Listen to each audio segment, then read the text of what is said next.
انہوں نے اپریشیٹ کیا پروفیشنلز.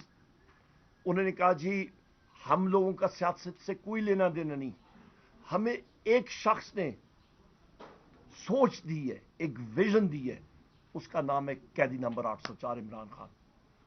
اس شخص نے, وزیر اعظم عمران خان نے جو سوچ لوگوں کے ذہنوں میں دلوں میں بیدار کی ہے, وہ انشاءاللہ تعالی اس موومنٹ کو, ہم میں سے کوئی رہے یا نہ رہے, یہ وہ بیج جو ہے یہ بویا گیا ہے اور یہ اپنے منطقی انجام تک انشاءاللہ تعالی ایک تناور درخت بنے گا, اور وہ تناور درخت پاکستان میں ایک چھاؤں دے گا جہاں پہ لوگ امن و امان کی زندگی اور خوشحالی کی زندگی بسر کر سکیں گے. اور وہ کیا ہوگا, وہ چھاؤں کس کی ہوگی, وہ چھاؤں قانون کی بالادستی کی ہوگی.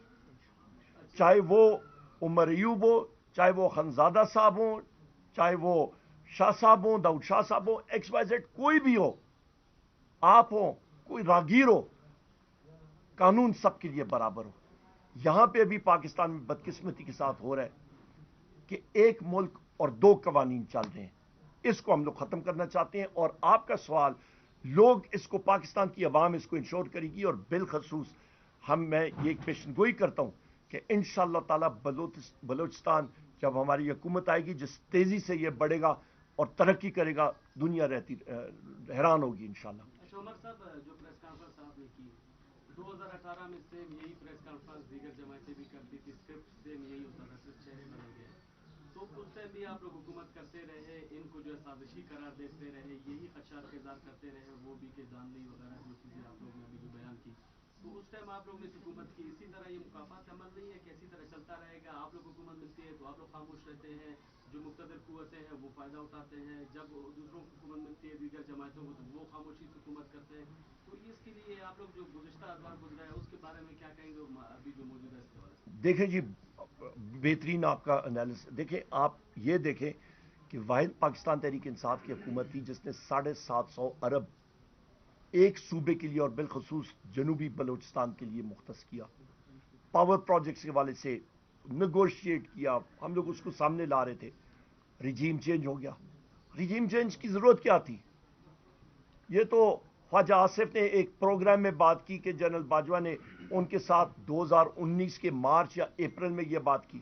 کیوں کی؟ آپ کے 5 مہینے بھی تحریک انصاف کی حکومت کے نہیں آئے تو ٹانگیں کھینچنی شروع ہوگی. وہ تو بیچ میں کووڈ آ گیا. کووڈ کے باوجود ملک 6% شرح سے ترقی کر رہی تھی معیشت.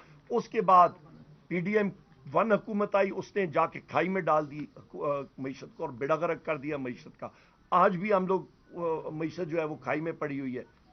سو لہذا ہماری حکومت جس وقت آئے گی اور ہم لوگ جس آگ کے دریا سے گزر کے آئے ہیں, جہاں پہ ہمارے گھر محفوظ نہیں رہے, جہاں پہ ہماری خواتین پہ تشدد کیا گیا, جہاں پہ کیا کچھ نہیں کیا گیا, میرے قائد, میرے لیڈر قیدی نمبر 804 وزیر اعظم عمران خان صاحب پہ 200 سے زیادہ کیسز ہیں, ایک سے ایک بڑھ کے ایک بوگس کیس ہے. یہاں پہ جتنے میرے ساتھی بیٹھے ہیں, بشمول میرے ہمساروں پہ ایف آئی آرز ہیں.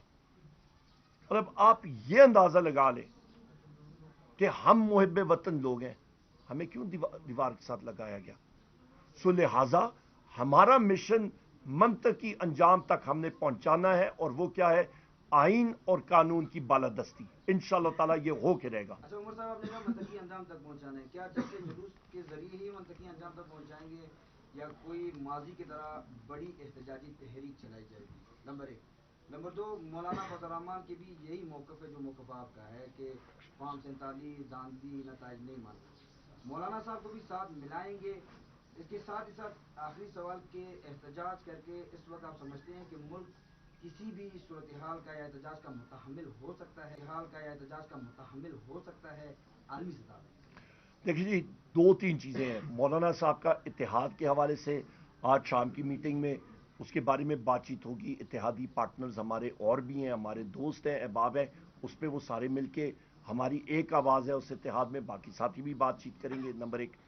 دوسری اہم بات یہ ہے کہ احتجاج کے حوالے سے ہم لوگ ملک کی سالمیت کے بارے میں بات کر رہے ہیں. ہم لوگ بات کر رہے ہیں کہ ملک میں آئین اور قانون ہو. اس میں مزاحمت کی کیا بات ہے؟ فلور جو میں باتیں یہاں پہ میں کر رہا ہوں, جس وقت وزیر اعظم کا الیکشن تھا اور اس الیکشن کے بعد جو سو کالڈ فارم 47 والا وزیر اعظم آ کے اس نے اپنی تقریر کی، اس کے بعد جب میں نے تقریر شروع کی وہ تو وہاں پہ پھٹ گیا. ان کا تو کام ہی ہے لٹنا اور پھٹنا، انہوں نے تو بھاگ جانا ہے، وہ ہمیں فیس نہیں کر سکتے ہیں.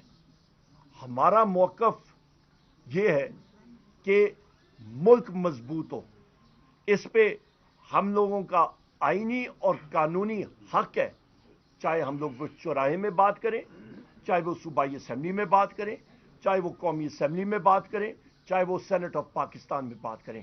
وہ فورمز اویلیبل ہیں اور وہ کسی کی مہربانی نہیں ہوئی ہم پہ، وہ پاکستان کی عوام نے، ہماری ماؤں بہنوں نے، ہمارے نوجوانوں بوڑھوں نے ووٹ ڈال کے ہمیں ان ایوانوں پہ پہنچایا. یہ تو فارم 47 کی بدولت یہ بیساکھیوں پہ یہ لوگ آئے ہیں، ورنہ کی لیڈرشپ والی پوزیشنز پہ دیکھیں، مسلم لیگ نون کے وہاں پہ جو لیڈرز بیٹھے ہوئے ہیں فرنٹ بینچز پہ، ایک سے ایک بڑا جو ہے وہ فارم 47 والا وہاں پہ بیٹھا ہوا ہے. خواجہ آصف کو دیکھیں، اس کو عثمان ڈار صاحب کی، ریحانہ ڈار صاحبہ نے شکست دی ہے. ان کا ایک ایک شخص دیکھ لیں، سب کی سب جو ہیں وہ شکست خوردہ وہاں پہ بیٹھے ہوئے ہیں.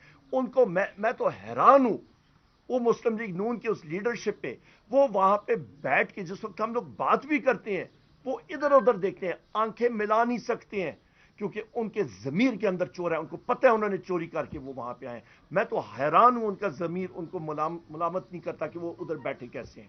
سر کہا جا رہا ہے کہ چیئرمین اپریل میں رہا ہو جائیں گے، اس کی آپ کو کیا لگتا ہے کہ ایسا ہے یا نہیں ہے؟ اور اگر رہا ہو جائیں گے تو کیسز کمزور ہیں یا کوئی اور وجہ ہو سکتی ہے؟ دیکھیں جی، کیسز میں اس دن میں بیٹھا ہوا تھا کہ اس کیس نہیں، اس سے پچھلے والے کیس میں ہیئرنگ میں میں بیٹھا تھا، عدت والے میں. جو حکومت کا وکیل تھا رضوان عباسی، وہ دوسری عدالت 7 والی عدالت میں بیٹھا تھا، اور بیرسٹر سلمان اکرم راجہ صاحب نے جج صاحب کو کہا کہ جی یہ ہمارے پاس 6 لوگوں نے، وکلا نے اس کی تصویریں لی ہیں اور وہ دکھائی، ان کو بتایا کہ جی اگلے کورٹ میں بیٹھے ہیں، وہ وہاں سے بھاگ گئے. ابھی جو عید سے ایک دن پہلے جو کیس لگا تھا عدت والا، وہاں پہ بھی وہ بندہ آئینی فرار ہو گیا. مطلب ان کا جو سائفر کیس ہے وہ تو اپنی موت آپ وہ سائفر کیس مر رہے، اس میں کوئی ہے ہی نہیں چیز. اچھا، اس کے بعد آپ کا توشہ خانہ کا کیس